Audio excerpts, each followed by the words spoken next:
storms to alert you first. This is KIMT Storm Team 3, weather coverage you can count on.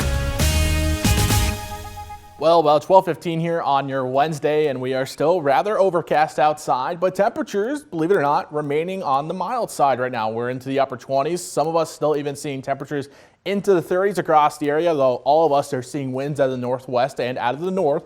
On the breezy side as well, especially as the cold front moved through, we see some breezier and gusty conditions on the backside of the front.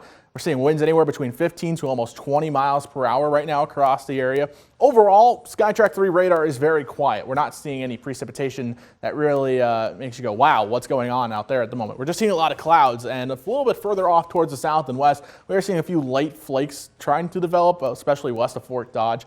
And that might be some of the flurries we see later on here over the next couple hours.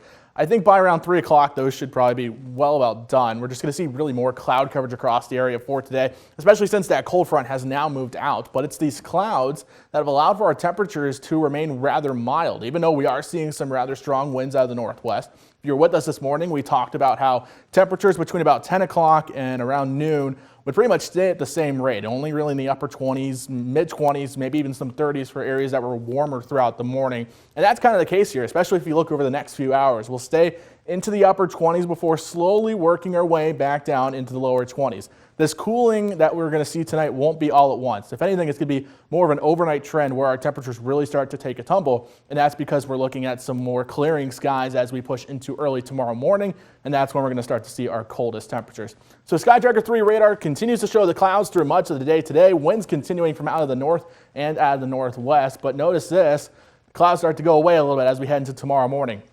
That clearing and the calming of the winds by just a little bit will allow for those temperatures to start to drop more. So it won't be until about 6 or 7 o'clock tomorrow morning that we see our coldest temperatures near about 0. We're looking at overnight lows only really around 3 across the area. But our temperatures will still slowly fall as we push through much of this evening. We'll still see those winds out of the north. We'll still see the wind speeds anywhere between 10 to 15 miles per hour. The gusts maybe not as high as we may see here into the afternoon. But other than that, it's been a rather mild day. We're seeing temperatures well above average. We're still seeing temperatures into the upper 20s. But overall, not a bad day really to talk about what's going on across the area. For tonight, though, and at least into tomorrow morning, we are looking at temperatures near 0 again. We'll get back down into those single digits as that cold air starts to make its way on in. Mostly cloudy skies to start, and then by tomorrow morning, we start to clear on out. So we start to get a little bit more of a clear sky as we head into early tomorrow morning. That's going to allow for the temperatures to start to drop from there. That colder air will start to settle in. We're only going to be going up into the low to mid-teens tomorrow. So don't expect quite a warm up across the area. After that, we'll start to make our way back into the 30s by Friday as we take a look at your 7-day forecast where the weekend's always in view.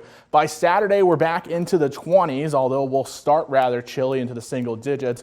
By Sunday, though, look at that, almost near 40 degrees, and then back-to-back snow chances arrive for Monday and Tuesday. Friday right now, there is that 40% snow chance as we will be tracking a cold front moving through. Right now, just looking at anywhere maybe potentially around half an inch.